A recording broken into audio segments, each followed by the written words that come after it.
Just a short rant video about one of these dishwashers. Won't even get in focus, the goddamn thing. I think it's a... oh, I can't even read it. SMV69M01GB/B3. So there are plenty of videos on YouTube about these. The common fault E09, the pump fails. It's an integrated dishwasher, so you do have to take the door off. Why? Because you need to get to the screws here, torque screws to remove those.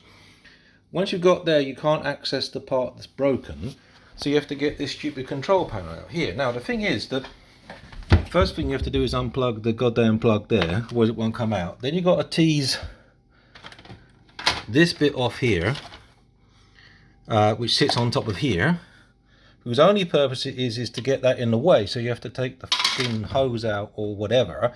This thing is still full of bloody water, right? Christ knows why. And of course this is sitting above 240 bleeding volts, yeah?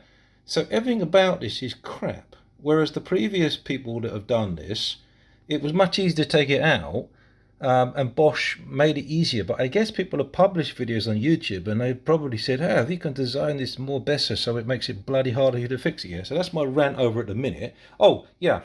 And then I finally got the goddamn part out, which is different because normally it has a little O-ring seal on it. Oh, sorry, a clip. And it doesn't need to be on there. It just seemed to be something that you push in, you know, by force, effectively. I'm not even sure which bit went on. Let me think.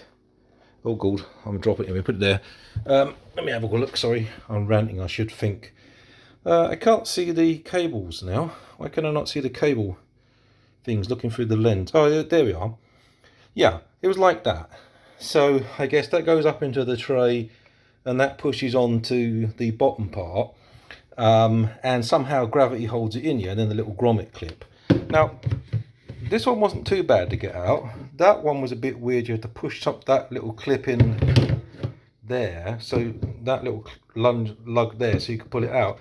This one hasn't come out, and what's happened is the wires are pulled out, right? Which is a real swine, because each of the freaking... I mean, I'm colourblind, but they're just 3 grey fucking wires, right? So clearly... God knows how I'm going to get a service manual for this thing, yeah? I now have to work out what those 3 wires are supposed to do, and then somehow work backwards as to which one's which, yeah? So, nice one, Bosch. If I do have to buy another dishwasher, it won't be a Bosch. Thank you very much for watching the rant. Bye-bye.